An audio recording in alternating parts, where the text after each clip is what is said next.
வணக்கம். என்ன செய்தியை பார்க்க போறோம்னு கேட்டீங்கன்னா, வெற்றியை கோட்டை விட்ட விஜய், தெரிந்து பலி கொடுக்கப்பட்ட வேட்பாளர்கள். இது மட்டும் விரிவா பேச போறது இல்ல. விஜய் அவர்கள் 2 தொகுதியில போட்டியிடுகின்றார்.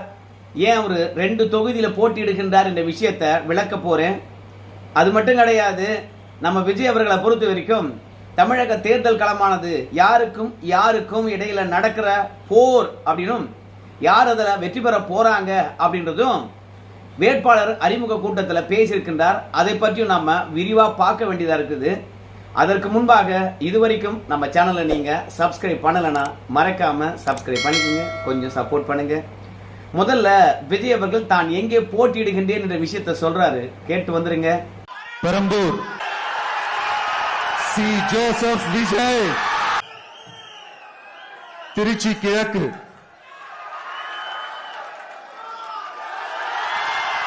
C Joseph Vijay. நம்ம விஜய் அவர்களை பொறுத்த வரைக்கும் ஒன்னு பெரம்பூர்ல போட்டியிடுகின்றார், 2வது திருச்சி கிழக்குல போட்டியிடுகின்றார். இதோடைய அர்த்தம் என்னன்னு கேட்டீங்கன்னா, விஜயகாந்த் அவர்கள் 2006ல் போட்டியிட்டார். அந்த தருணத்துல, அதாவது அன்றைய காலகட்டத்தில் இருந்த எல்லா இளைஞர்களும் விஜயகாந்த் பக்கம் நின்னாங்க. அவங்க இறைவனிடத்துல வேண்டிக் கொண்ட விஷயம் என்ன தெரியுமா? விஜயகாந்த் அவர்களாவது வெற்றி பெற வேண்டும் அப்படின்னு இறைவனிடத்துல வேண்டிக் கொண்டார்கள். இறைவன் கைவிடல.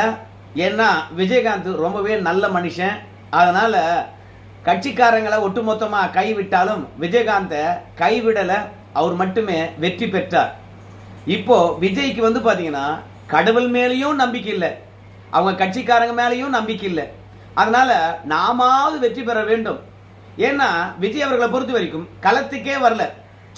ஆனா தமிழகத்திலேயாவது இன்னும் ஒரு 20 நாளைக்கு மேல இருக்குது தேர்தல் நடைபெறத்துக்கு. அதனால தமிழகத்தில் கூட பிரச்சாரத்துக்கு போவார். ஆனால் நம்முடைய பாண்டிச்சேரியில் இன்னும் எத்தனை நாள் இருக்குது தேர்தல் நடத்த? வேட்பாளரை இன்னைக்கு தான் அறிவிக்கிறார். ஆனால் மனுதாக்கள்லாம் முடிஞ்சு போச்சு. ஸோ அந்த வேட்பாளர்களுக்கு ஆதரவு திரட்டுவதற்காக ஒரு கட்சி தலைவர் என்ற அடிப்படையில் பாண்டிச்சேரிக்கு பிரச்சாரத்துக்கு போனாரா? ஏசி அறையிலே உட்காந்துட்டு இருப்பாரு, எல்லா சுகத்தையும் அனுபவிச்சுட்டு இருப்பாரு. ஆனா விஜய் பேரை சொன்னாவே போதும், பாண்டிச்சேரியில் வாக்குகள் வாரி கொட்டுவாங்களா இல்ல குவியுமா? அப்போ ஒவ்வொரு வேட்பாளரும் தன்னுடைய தலைவன் நேரா பாண்டிச்சேரியில் இருக்கக்கூடிய மக்களை பார்க்கணும், அவங்களுக்கு சில உத்தரவாதங்களை தரணும். அந்த வாக்குறுதியின் அடிப்படையில் அந்த வேட்பாளர் தெரு தெருவா போய் வாக்கு சேகரிக்கணும். இப்படிலாம் ஏதாவது ஒன்று பண்ணாதானப்பா பாண்டிச்சேரியில் வெற்றி பெற முடியும். உன் பேரை வச்சுட்டு ஒட்டுமொத்த பேரையும் பாண்டிச்சேரியில் பலி கொடுத்துடலாமா? கஷ்டப்பட்டு சேர்த்து வச்சிருந்த காசை இந்த தேர்தலில் உன் பேரை சொல்லி கரியாக்க போறானே, அவனுக்கு கொஞ்சம் கடைக்கன் பார்வை கிடைக்கிற மாதிரியாவது பாண்டிச்சேரியில் போய் உன்னுடைய பிரச்சாரத்தை செய்யலாம் இல்லையா? தமிழ்நாட்டில் தான் உன்னை பிரச்சாரம் பண்றதுக்கு விடமாட்டாங்க. இன்னும் கூட அதிகாரிகள் திமுகவுடைய கைகூலியா இருக்கிறாங்க. தேர்தல் ஆணையமானது திமுகவுடைய கைகூலியா இருக்கக்கூடிய அதிகாரிகளை தூக்கி வெளியே போட மாட்டேங்குது. நம்ம விஜய் சொல்றது உண்மையா அப்படின்னு கேட்டீங்கன்னா, தமிழகத்தில் தேர்தல் ஆணையம் கண்ட்ரோல்ல இருக்குதா இல்ல தமிழகம் முழுவதும் திமுக கண்ட்ரோல்லே இருக்குதா அப்படின்னு சந்தேகமா தான் இருக்குது. ஏன்னா நம்முடைய சவுக்கு சங்கருடைய வீடியோவை அதிமுகவில் இருக்கக்கூடிய கல்யாண சுந்தரம் அவர்கள் தன்னுடைய யூடியூப் சேனல்ல பதிந்து விட்டாராம்.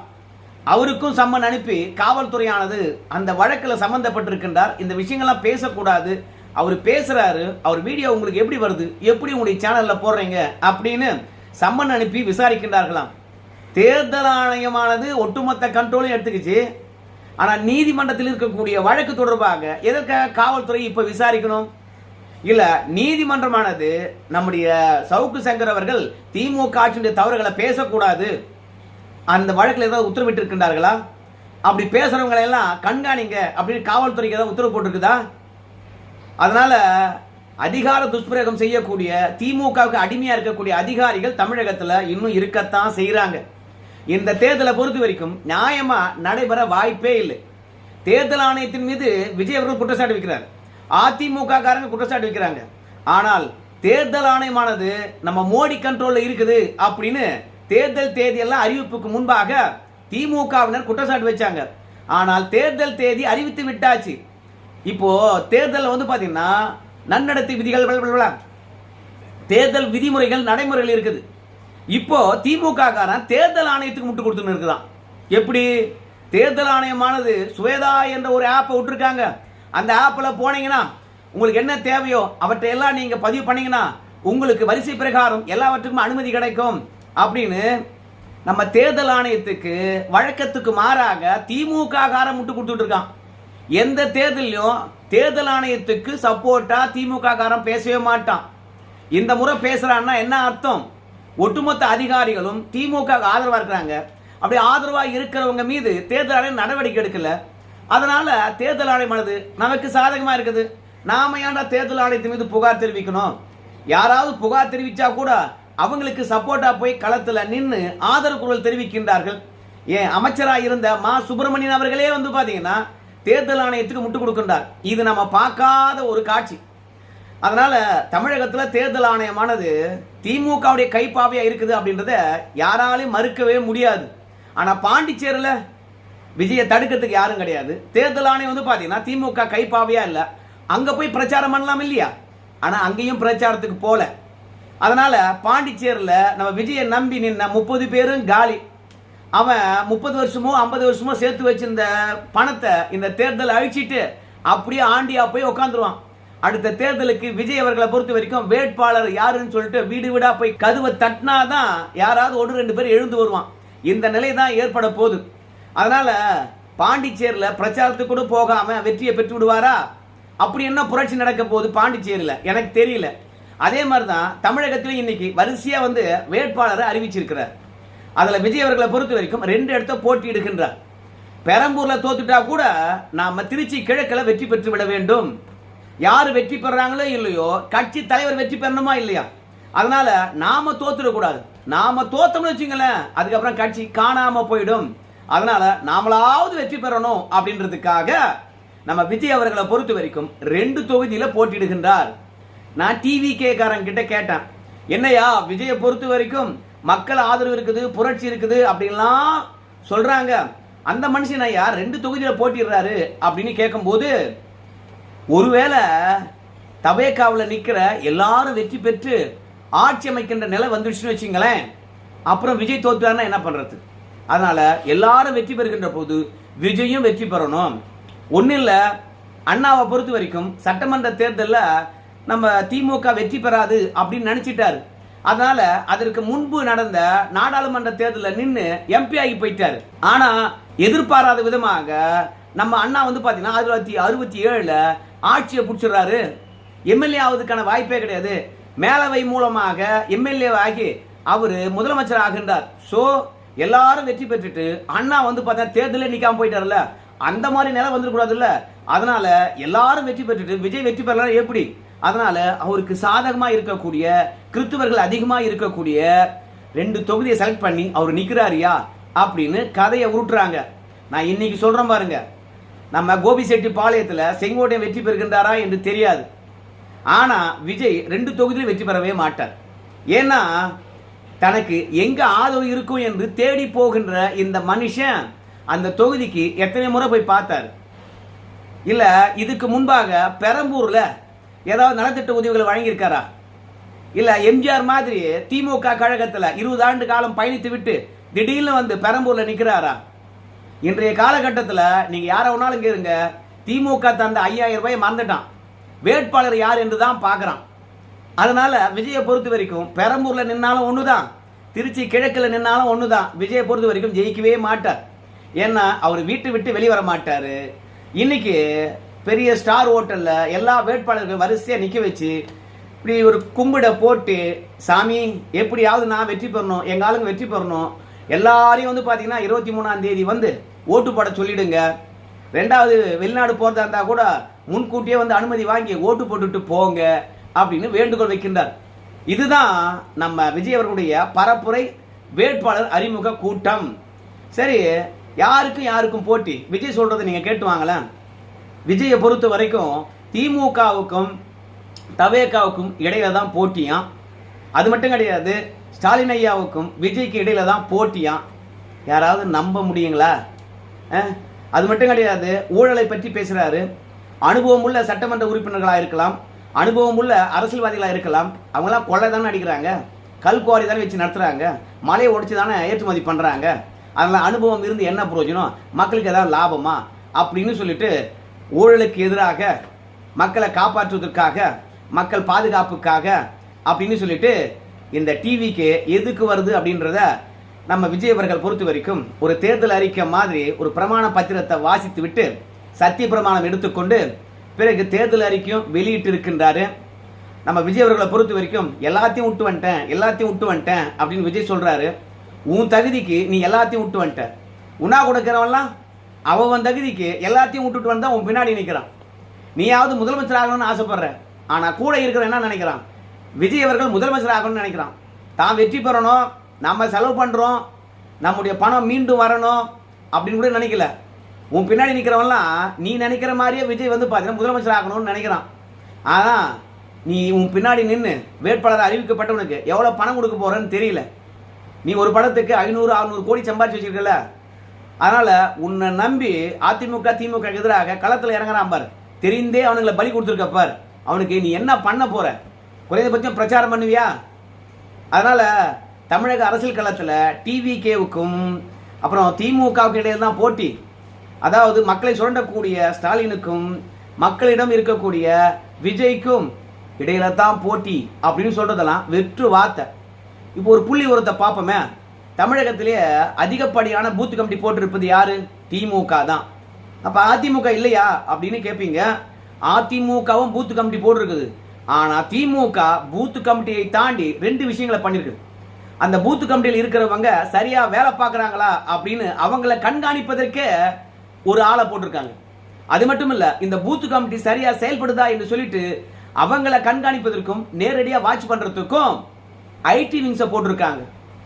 இந்த மாதிரி பூத் கமிட்டி மட்டும் இல்லாம மேலும் மேலும் இந்த விஷயங்களை நடைமுறைப்படுத்துவதற்கும் நல்லா கண்காணிப்பதற்கும் ஆட்களை போட்டிருக்காங்க. அப்போ தமிழகத்திலேயே மிகப்பெரிய கட்டமைப்பு உருவாக்கி இருக்கக்கூடிய திமுக எங்க இருக்குது?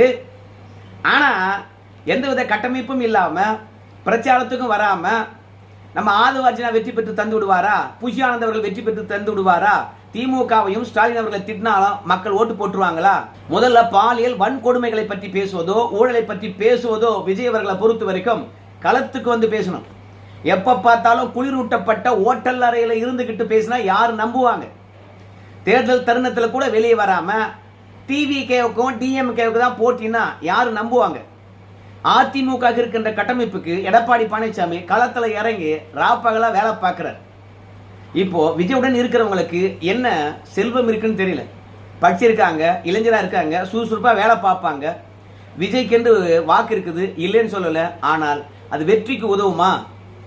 அந்த வெற்றிக்கு உதவுகின்ற இலக்கை நோக்கி போறதுக்கு விஜய் அவர்கள் என்ன உழைச்சாரு? இப்ப வேட்பாளரை அறிவிச்சிட்டாரு.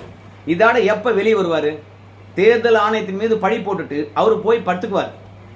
ஆனா வேட்பாளர்களும் அந்த வேட்பாளருக்கு கீழே இருக்கக்கூடிய நிர்வாகிகளும் களத்துல இறங்கி அதிமுக திமுக இடையில போட்டி பலமா இருக்கிற தருணத்துல அவங்க கிட்ட சண்டை போட்டு மண்டை உடைஞ்சு அதுக்கப்புறம் வெற்றி பெற்று விஜய் அவர்களை ஜோசப் விஜய் என்னும் நான் என்ற அந்த வாசகம் ஒலிக்கின்ற அளவுக்கு இவங்க வேலை பார்க்கணும். ஆனா அது வரைக்கும் அவரு ஏசி ரூம்ல தான் இன்பமா ஜாலியா இருப்பார்.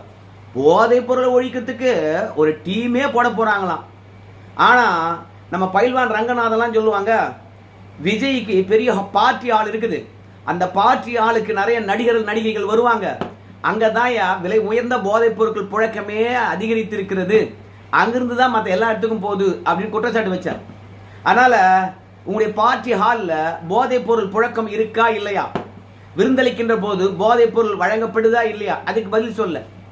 ரெண்டாவது, ஊழலை ஒழிப்பேன் அப்படின்னு சொல்லிவிட்டு இந்த செங்கோட்டையனை வச்சுக்கிட்டு, அப்படி இல்லைன்னு வச்சுங்களேன் இந்த விஎஸ் பாபு வச்சுக்கிட்டு, அப்படிலாம் நம்முடைய ஜேசிடி பிரபாகர் இவங்கெல்லாம் வச்சுக்கிட்டு ஊழலை ஒழிப்பேன்னு சொல்லாதீங்க. ஏன்னா நம்ம ஸ்டாலின் ஐயாவை எதிர்த்து விஎஸ் பாபு அவர்கள் போட்டியிடுகின்றாராம். அதிமுகவில் அவர் தான் முதலமைச்சர் எதிர்த்து போட்டியிடுவதா இருந்தது. தவேக்காக தாவனால அங்கேயும் போய் முதலமைச்சருக்கு முன்பாக நிற்க வச்சு பலி கொடுத்துருக்காங்க சஸ்குன்னு. அதே மாதிரி ஜேசிடி பிரபாகர் நம்முடைய உதயநிதிக்கு எதிராக நிறுத்தி அவரையும் பண்ணியிருக்கிறாங்க. ஸோ மொத்தத்தில் அனுபவம் இல்லாத வேட்பாளர்கள் அவங்க கிட்ட இருக்கிறாங்க. தேர்தலை எப்படி எதிர்கொள்ள வேண்டும் என்று தெரியாது, எப்படி செலவழிக்க வேண்டும் என்று தெரியாது. அதே மாதிரி மக்களை எப்படி போய் அணுகணும்னு தெரியாது. ஸோ மொத்தத்தில் அரசியல் களத்தில் வாக்களித்து கொண்டிருந்தார்கள் இத்தனை நாளும். இனிமே அவங்களுக்கு வாக்கு விழற அளவுக்கு வேலை பார்க்கணும். இது நடக்கிற காரியமா? அதனால வீராவேசம் பேசுகின்ற, வெற்றித்தனமாக அதிமுகவை புறக்கணிக்கக்கூடிய விஜய்க்கெல்லாம் மக்கள் ஓட்டு போடுவாங்களா? எனக்கு தெரியல. விஜய்க்கு ஓட்டு இருக்குது, ஆனா வெற்றி பெறுகின்ற அளவுக்கு ஓட்டு இருக்குதா? அதனால எனக்கு தெரிந்து 234 பேர்ல விஜய் மட்டும் தோத்தாருன்னா மேலே எழுந்து வந்துருவார். ஏன் ஆதவாச்சுனா வருவார். அவருக்கு பல கோடி சொத்து இருக்குது. புஷி ஆனந்து கூட விஜய் கூட ஓட்டிக்கின்னு காலத்தை தள்ளிடுவார். ஆனா மற்றவங்கெல்லாம் எப்படி ஓட்டுறது? ஸோ என்னை பொறுத்த வரைக்கும் வேட்பாளர் என்ற போர்வில அழகா குளிப்பாட்டி பொட்டிட்டு மாலையிட்டு அரசியல் மேடையில் நிற்க வச்சு அத்தனை பேரையும் பலி கொடுத்துருக்கிறாரு விஜய். சொல்லிக் கொள்ளுகின்ற அளவுக்கு திறமையும் மக்கள் செல்வாக்கும் பெற்ற வேட்பாளர்கள் யாரும் விஜயிடம் இல்லை. கோபிச்செட்டிப்பாளையத்தில் செங்கோட்டையன் ஜெயிச்சிருவாரா அப்படின்னு கேட்டீங்கன்னா, செங்கோட்டையனுக்கு அதிமுக இருக்கிற வரைக்கும் தான் மதிப்பு. ஆனால் அதிமுக விட்டு வெளியே போயிட்டா செங்கோட்டையனும் 0 தான். அதனால நீங்க பார்க்கத்தான் போறீங்க 234 தொகுதியிலும் விஜயும் விஜயுடன் இருக்கிறவங்களும் தோல்வி அடைய போறாங்க. அந்த பயம் இருக்கின்ற காரணத்தினால்தான் விஜயே 2 தொகுதியில் போட்டியிடுகின்றார். தானும் சரி தன்னுடன் இருக்கிறவங்களும் சரி வெற்றி பெறுவார்கள் என்ற நினைவு இருந்தா ஒரே தொகுதியில் போட்டிட்டு போறாரு நம்ம கேப்டன் மாதிரி. அதனால விஜய்க்கே அரசியல் அனுபவம் இல்லை, கூட இருக்கிறவங்களுக்கு அனுபவம் இல்லை. அனுபவம் இல்லாம எந்த வேலையும் செய்ய முடியாது. அனுபவம் இல்லாம அந்த வேலையை ஒழுங்காகவும் செய்ய முடியாது. அனுபவம் இல்லாம ஒரு வேலையை செஞ்சோம்னா அடுத்தவங்க பாராட்டுற மாதிரி இருக்காது. அனுபவம் இல்லாம ஒரு வேலையை செஞ்சோம்னா வெற்றியும் கிட்டாது. உங்க எல்லாருக்கும் தெரியும், பல்பை கண்டுபிடிக்கணும். ஆனா 2700 தோல்விக்கு பிறகுதான் பல்பை கண்டுபிடிச்சாங்க. ஆனா அரசியல் என்பது ஒவ்வொருத்தருடைய மனங்களையும் வெல்வது.